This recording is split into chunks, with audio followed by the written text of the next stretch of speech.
नमस्कार, दैनिक सवेरा हिमाचल देख रहे हैं आप। आपके साथ मैं हूं रोहित उत्तम। भारत पाकिस्तान के तनाव के बीच जहां लगातार कई दिनों से तनावपूर्ण माहौल था, इसी को लेकर आज दोनों देशों के बीच सीजफायर हुआ है। लेकिन इसी के दौरान जब पाकिस्तान द्वारा गोलीबारी की गई थी तो ऐसे में हिमाचल का एक सूबेदार शहीद हो गया। पुंछ में तैनाती थी, हालांकि 2 महीने बाद रिटायरमेंट भी थी और ऐसे में अब कल पार्थिव देह हिमाचल पहुंचेगा। अपने आप में ही पूरे हिमाचल प्रदेश में शोक की लहर दौड़ी है और ऐसे में हिमाचल मैं हूं HIV वायरस, नाम तो सुना ही होगा।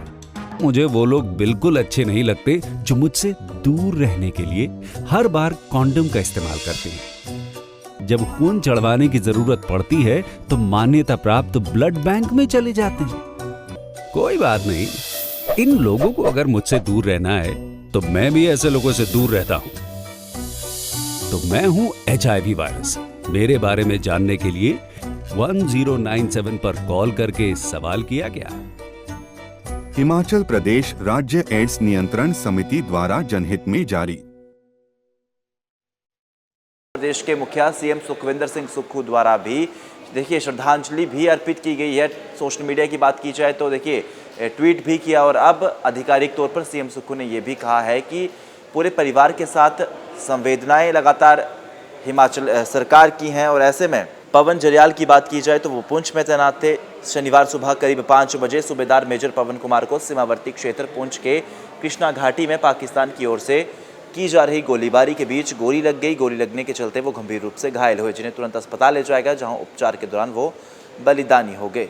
राजौरी में तैनात थे सूबेदार मेजर और ऐसे 2 महीने बाद रिटायरमेंट थी। कल पार्थिव देह हिमाचल पहुंचेगी, उनके पैतृक गांव पहुंचेगी। सीएम सुक्खू ने भी शोक व्यक्त किया है। इसी को लेकर आइए आपको सुनाते हैं हिमाचल प्रदेश के मुख्यमंत्री सीएम सुक्खू क्या कुछ कह रहे हैं। हिमाचल का एक सपूत जो इस देश के लिए कुर्बान हुआ है, हिमाचल सरकार उनको पूरी श्रद्धांजलि देती है। उनका सम्मान राजकीय सम्मान के साथ किया जाएगा।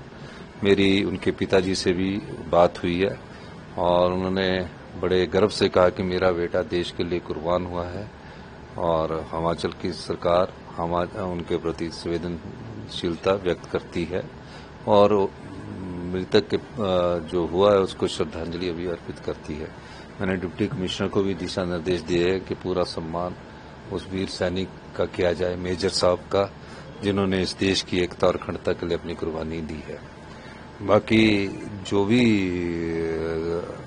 आने वाले समय में जिस प्रकार की भी चुनौतियां हमारे दुश्मन देश से आएगी, हमने कहा है कि हम सब प्रकार से तैयार है।